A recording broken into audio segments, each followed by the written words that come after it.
вами должен паровозик приехать, да? Ну, типа такого вагончика. Ага, такой паровозик. Но И сейчас нас есть туда еще как бы отвезут. побольше, в зависимости, сколько людей. Вперед, под ноги смотрим, там крутые ступени. По ступеням внимательно. Мгм.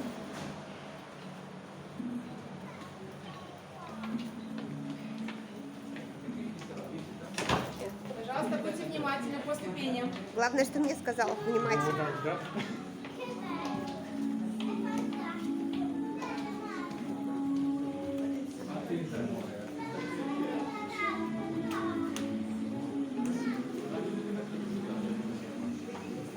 Спускаемся внимательно. Это наш интересный ресторан в скале. По левую сторону от вас лаунж-зона, но у нас, конечно же, есть красивые залы, я вам их покажу. Пожалуйста, это один из залов в традиционном стиле, но у нас еще есть два зала, их обязательно вам покажу.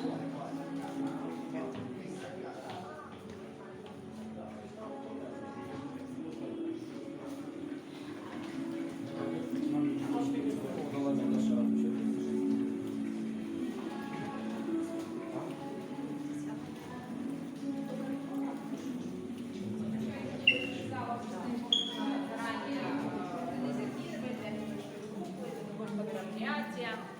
Ну, отсюда тоже видно больше зал, в традиционном стиле. Но есть у нас еще один большой зал для разных мероприятий, где больше гостей.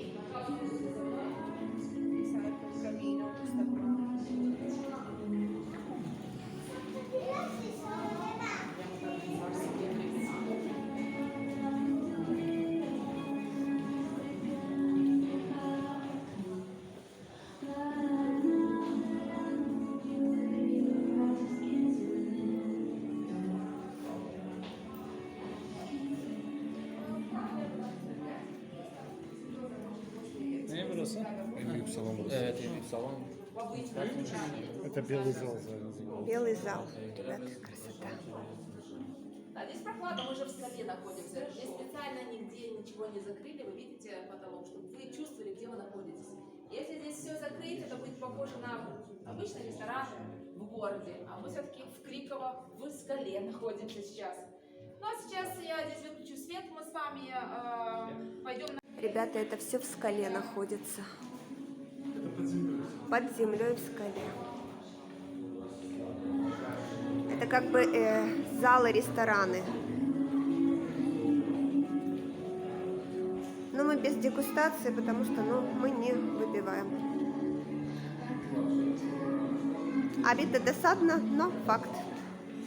Все, сейчас идем уже в Криковские подвалы вниз. Мы идем сейчас в Криковские подвалы туда вниз, да? Для всех.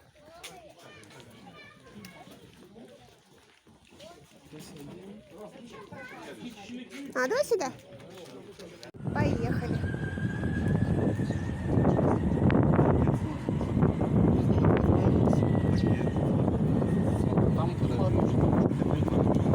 Надо вот с рюкзака достать. Какая там температура? 12 градусов температура сейчас там будет. О, заезжаем. Вау! Это холодно. Доставай. Мне нравится. Давай. Достал? Ты смотри, чтобы ты не заболел. Нормально.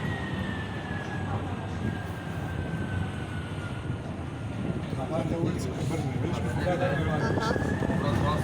Вау. Андрюша, одевайся. Накинь на себя хотя бы. Бочку домой.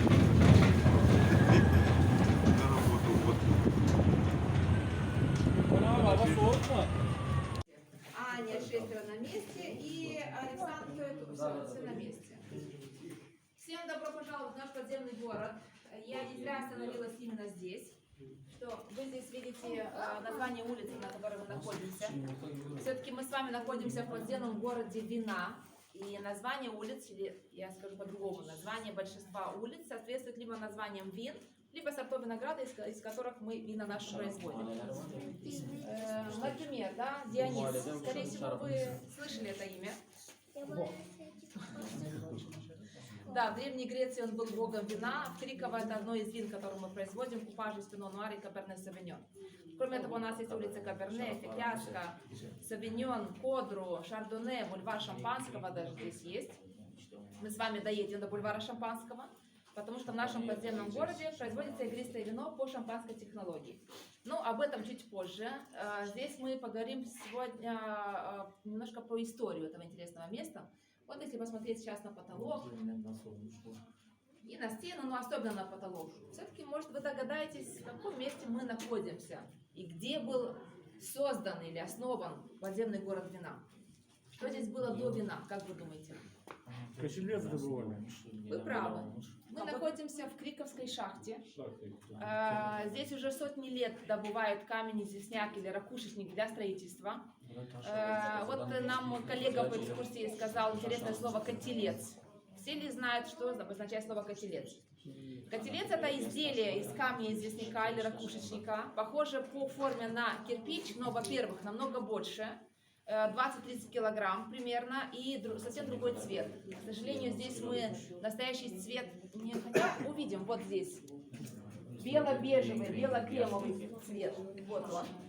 И из этих изделий из камня, из этих блоков строятся дома. Очень много домов моложе. И частные дома, и многоэтажные дома построены именно из котельца. Это не единственная шахта в Молдове. А почему сюда привезли вино на хранение? Объяснение очень простое. В этой шахте очень хорошие натуральные условия для хранения вин. Ну, во-первых, вы чувствуете, да, температура постоянно круглый год, 12-14 градусов. А зимой она меняется? То же самое. То же самое зимой, 12-14 градусов. Еще очень важный фактор – это очень высокая влажность, в среднем 90%. Это важно для деревянных бочек, потому что не пересыхает дерево, и мы не теряем объема вина, который в бочке хранится. Но есть еще один фактор важный на сегодняшний день, я бы сказала, это вентиляция. Значит, мы с вами заехали через главный или центральный вход, но довольно далеко отсюда, в другом конце этого подземного города, есть другой заезд в эту шахту, куда, соответственно, вывозит камень, который добывает по сей день. Соответственно, воздух постоянно циркулирует, и здесь легко дышать. То есть натуральная вентиляция. В году, когда было основано наше предприятие, то есть в этом году мы празднуем 70-летие, мы с вами сегодня проедем довольно длинный маршрут, и вы увидите разные емкости, в которых мы храним вина. Вот такие большие бочки мы называем буданами, они на 6 и на 8 тонн. Увидите бочки и маленькие, как вот те, которые вы там видите, барики, например. Увидите и много цистерн металлических, мы их танками называем. В металлических цистернах вино хранится, то есть если в бочке вино зреет, то есть вытягивает из дерева микроэлементы, танина, масла, ароматы. В цистерне металлической вино лучше хранится, потому что цистерна не дышит, не попадает в воздух и вино не окисляется. На этом вся информация для первой остановки. Если хотим фотографироваться рядом...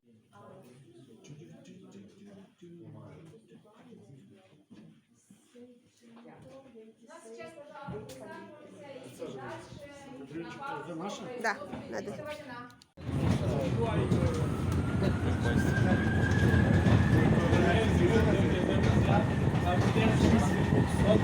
Ой, такой запашок пошел винограда.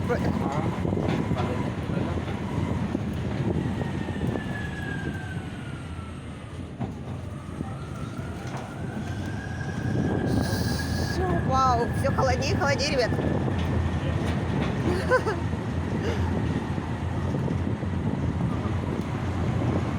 Целый город, слушай. Под землей целый город. Да, зимой, конечно, когда с холода заходишь сюда, ты можешь даже погреться. Летом холодно. Так.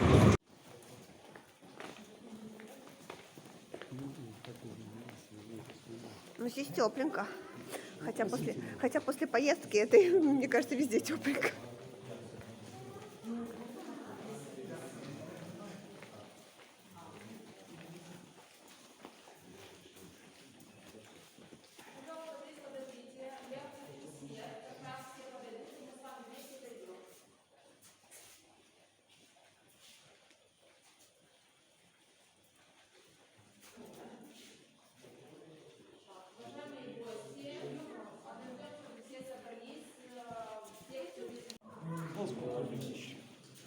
шампанское. У них сейчас процесс проходит. Процесс брожения. Трогать ни в коем случае нельзя. Для вас для меня, если полукругом, слышно и видно то, что я буду рассказывать. Видим? Да. Значит, вы видите здесь дрожжевой осадок. Откуда этот осадок и почему он формировался в этой бутылке?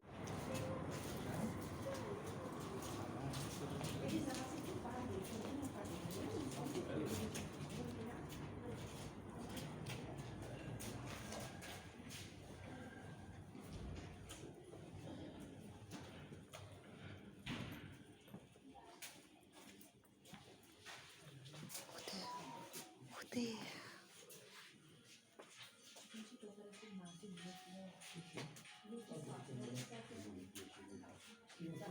Так, уважаемые гости, мы с вами зашли в наш музей, который рассказывает и показывает историю виноделия. Можно видеть амфор, в Древней Греции. Здесь можно увидеть копию пресса для винограда из Древнего Рима. Напротив, копия пресса для винограда из Древней Греции. Есть у нас и наш традиционный молдавский пресс, 19 век. Ну и в этом музее есть очень особенное место. В нашем подземном городе есть даже своя церковь небольшая, церковь всех святых, которые прославились на молдавской земле. Если хотите, конечно, можете зайти и посетить. Вход свободный. Если нет, я наставить, конечно, не буду. Кто не хочет заходить, можете прогуляться по нашему музею.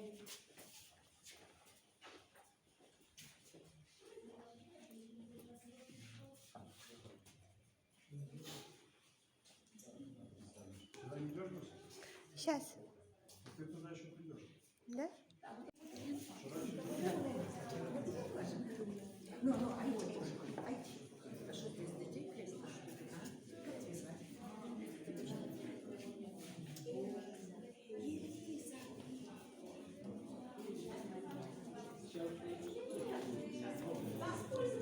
Музее можно увидеть, вот, например, в этих двух нишах, в этой следующие инструменты, с помощью которых десятки и даже сотни лет назад проводились разные работы в винограднике. А вот в таких сосудах, которые здесь, или в емкостях, вот которые здесь на полу, вот одно и второе большое, да? В таких емкостях когда-то даже толкли виноград ногами, чтобы получить сок виноградный. А вот в этих двух нишах инструменты, с помощью которых когда-то изготавливали бочки. По ступеням, пожалуйста, внимательно. Здесь уже другая зона музея. Здесь можно уже увидеть эволюцию нашего предприятия.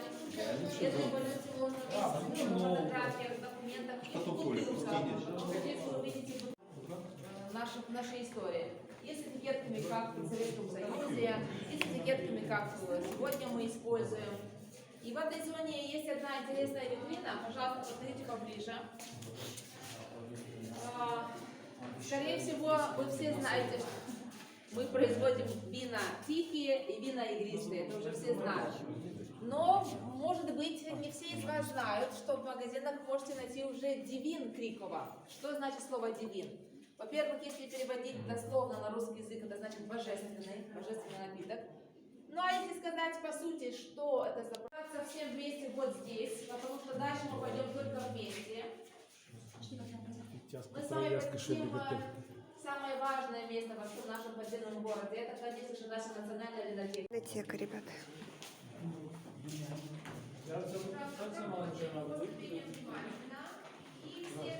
Я вижу. Соберемся, и как раз подойдут все остальные гости.